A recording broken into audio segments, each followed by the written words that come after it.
मत्ती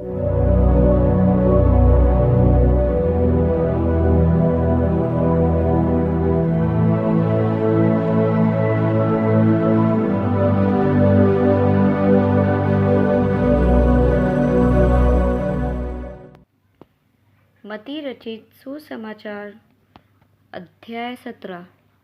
यीशु का रूपांतर।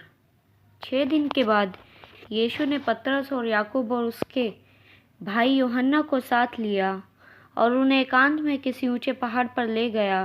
वहां उनके सामने उसका रूपांतर हुआ और उसका मुंह सूर्य के समान चमका और उसका वस्त्र ज्योति के समान उजला हो गया।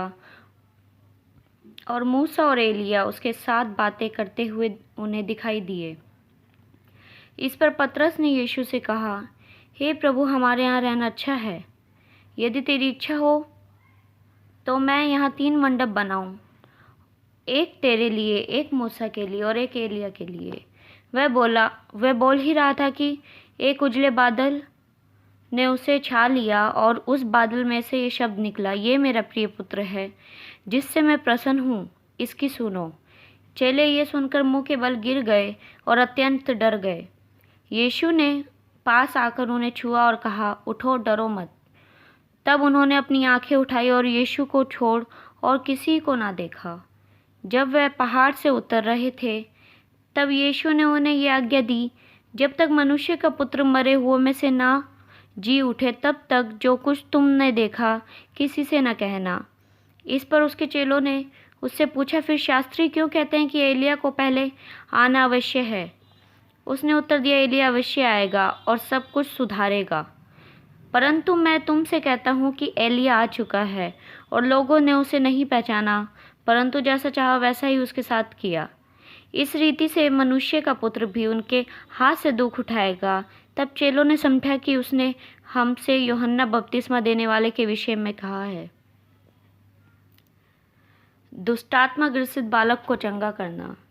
जब वह भीड़ के पास पहुंचे तो एक मनुष्य उसके पास आया और घुटने टेक कर कहने लगा, हे प्रभु, मेरे पुत्र पर दया कर, क्योंकि उसको मिर्गी आती है और वह बहुत दुख उठाता है और बार बार आँख में और बार बार पानी में गिर पड़ता है। मैं उसको तेरे चेलों के पास लाया, पर वह उसे अच्छा नहीं कर सके। यीशु ने उत्तर दिया, है विश्वासी और हठीले लोगों, मैं कब तक तुम्हारे साथ रहूंगा, कब तक तुम्हारी सहूंगा? उसे यहाँ मेरे पास लाओ। तब यीशु ने दुष्ट आत्मा को डांटा और वह उसमें से निकल गई और लड़का उसी घड़ी अच्छा हो गया। तब चेलों ने एकांत में यीशु के पास आकर कहा, हम उसे क्यों नहीं निकाल सके? उसने उनसे कहा, अपने विश्वास की घटी के कारण, क्योंकि मैं तुमसे सच कहता हूँ कि यदि तुम्हारा विश्वास राई के दाने के बराबर भी हो तो इस पहाड़ से कह सकोगे, यहाँ से सरक कर वहाँ चला जा, तो वह चला जाएगा और कोई बात तुम्हारे लिए असंभव ना होगी। इस पर यह जाति बिना प्रार्थना और उपवास के नहीं निकलती। अपनी मृत्यु के विषय यीशु की पूर्ण भविष्यवाणी।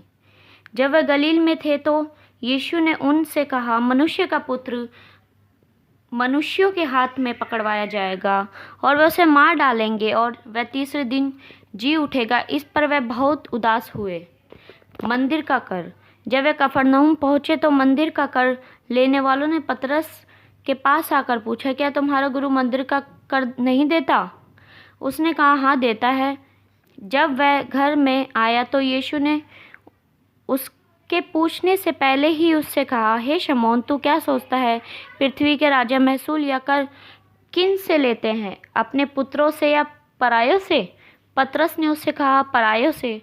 यीशु ने उससे कहा, तो पुत्र बच गए, तो भी इसलिए कि हम उन्हें ठोकर ना खिलाएं। तो झील के किनारे जाकर बंसी डाल और जो मछली पहले निकले उसे ले। उसका मुंह खोलने पर तुझे एक सिक्का मिलेगा, उसको लेकर मेरे और अपने बदले उन्हें दे देना। आमीन।